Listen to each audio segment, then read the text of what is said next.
Fala aí pessoal, sou Jorge Nicola, bem-vindos a mais um vídeo do canal. Sempre bom ter vocês por aqui. Pedir para deixarem like, se inscreverem no canal e ativarem as notificações, super importante para que vocês sejam avisados toda vez que a gente postar vídeo novo, certo? E o Corinthians pode perder mais um atleta na metade do ano. Existe um risco real de desmanche no elenco alvinegro. E eu me refiro a Alan, que nem pertence ao Corinthians, mas está emprestado pelo Flamengo. Bora explicar um pouquinho desse possível desmanche. Memphis Depay segue com seu futuro absolutamente indefinido. O contrato termina em 30 de junho e não há um acerto para a renovação do contrato. Yuri Alberto, depois da vitória contra o Barra, deixou bem claro que pretende ser negociado na metade do ano. A situação do Mateuzinho também é esquisita. O Mateuzinho já teve uma oferta de 7 milhões de euros do Zenit, que promete melhorar essa condição para levar o lateral direito para a Rússia. O Hugo Souza tem um acordo com a diretoria do Corinthians. Se chegar uma proposta próxima dos 3 milhões de euros, o goleiro também será negociado. Isso sem falar em Bidon e André, dois jovens revelados na base e cuja estimativa é de receitas na casa dos 20 milhões de euros para cada um. Diante desse cenário, o Corinthians deve buscar reforços. É importante dizer que não vai sair toda essa galera, tá? No Memphis Depay é uma possibilidade real, o Yuri vai depender de propostas, assim como o Hugo Souza. A situação do André deu uma bela esfriada depois da recusa da proposta em relação ao Milan. Só para completar em relação ao André. Em relação ao Alan. A informação que vem da Itália dá conta de que o Alan interessa a Roma, que já teria inclusive aberto conversas com os representantes do jogador. O Alan, inclusive, teria sido aprovado pelo Giampiero Gasperini, que é o treinador romano. Roma que venceu a Lazio por 2-0 na manhã desse domingo, num confronto super importante da capital romana. Saideira sobre o timão. Corinthians teme tomar transfer ban por causa de uma dívida de apenas 7 milhões de reais com o Midland, da Dinamarca. Tudo porque o clube não conseguiu pagar essa grana referente à compra do Charles, fez nos últimos dias uma série de tentativas de contato com o Midland e não conseguiu. Como já há uma condenação, sem acordo, o Corinthians pode ficar impedido de contratar e registrar jogadores. Deixa eu aumentar o Lázaro aqui que tá diminuindo, né? Hein? Né? Hoje foi dinamismo clássico. Yuri, podre como quase sempre o malandro. Um abraço aí pro malandro aí que é da Baixada. Hein? Cara, perdemos na rotação. Botafogo faz 1-0. O Corinthians consegue um empate, né? Que eu não sei como ainda conseguiu o empate. Conseguiu porque os caras entregaram o gol, né? Entregaram o gol. E o Garro desencantou, velho. O Garro que não gosta de gol fez gol. Ainda bem. E outra coisa, né, Rodrigo Garro? Eu já tinha falado aqui na live. Cara, uma hora ia acontecer isso. Cara, pra que colocar a bola pra fora da marca? Eu queria entender qual é a tara disso. Eu queria entender qual a obsessão de todo escanteio colocar a bola para fora da marca. Uma hora isso ia acontecer.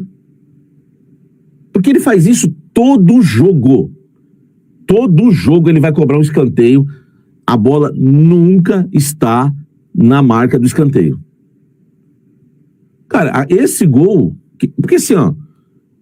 1 milímetro a menos, 2 milímetros, 2 centímetros, 3 centímetros a menos... Não ia mudar nada, o Yuri ia fazer o gol.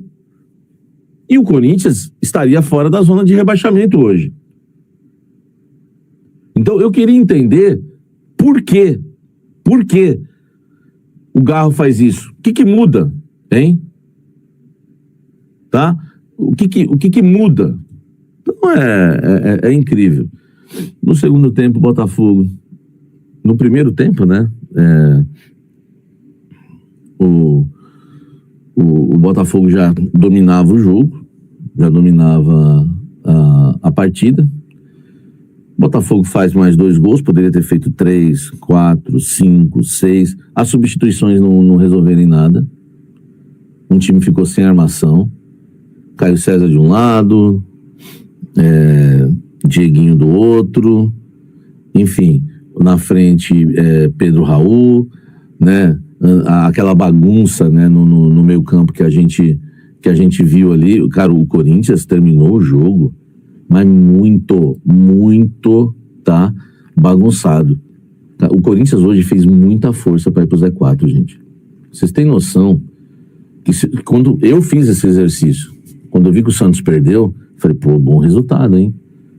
Eu fui lá e olhei, falei, pô, pensei comigo, é impossível a gente entrar na zona do rebaixamento agora.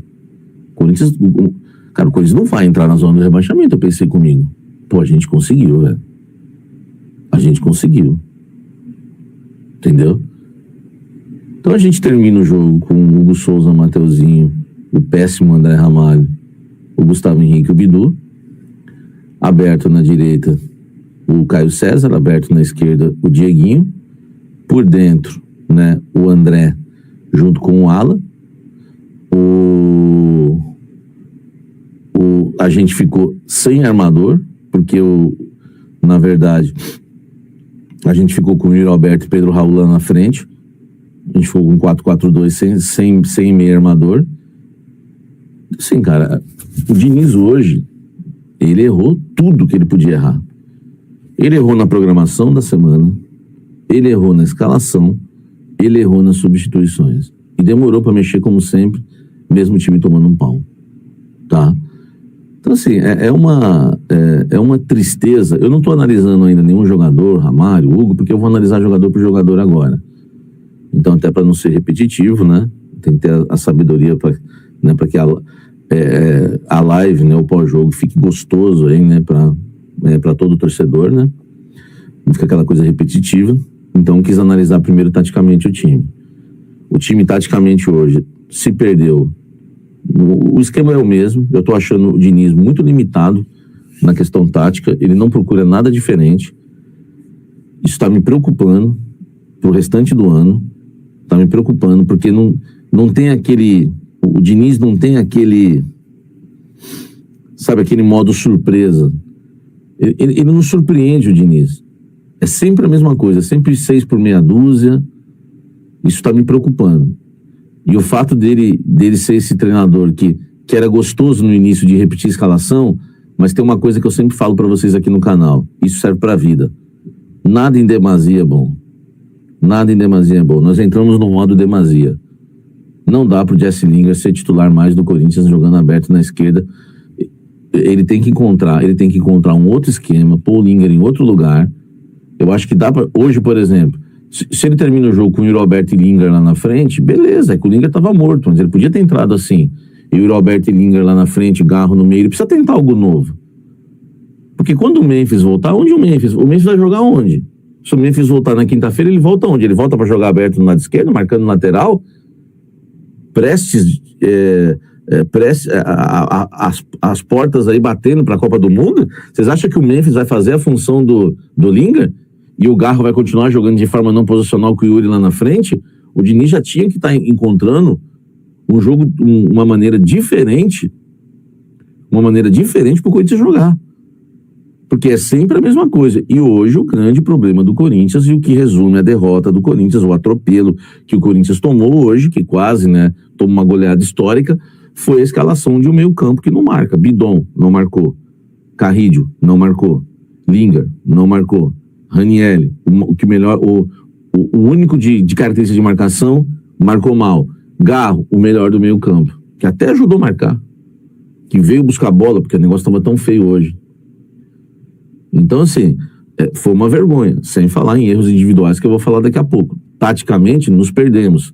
O time do Botafogo atropelava a gente.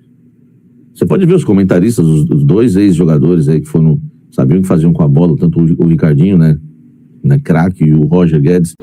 E salve, nação corintiana. Da partida de ontem, Garro é o único aí que, na minha opinião e na de muita gente, merece elogios, né? Não é à toa que ele carregou o time, claro, mas quando teve a votação do craque do jogo, ele foi o mais votado, né? Pelo menos na hora que eu vi ali, né? Mesmo com o time perdendo de 3-1, o Garro conseguiu essa coisa, claro, né? A torcida do Timão, ela é mais de 10 vezes aí superior em quantidade à do Botafogo, então isso aí com certeza influenciou, mas ainda assim mostra que realmente o Garro fez a parte dele, né?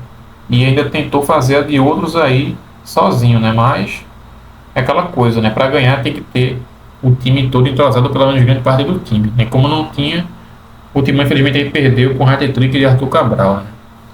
Enfim, o Gal também falou aí que vai ficar no Corinthians, né? Falou que não tem nenhum risco aí dele sair no momento, o que já dá um alívio, né? Já que o Yuri e o Depay podem sair, né? Enfim, para guardar a janela, porque tem que ter reforços aí urgentes.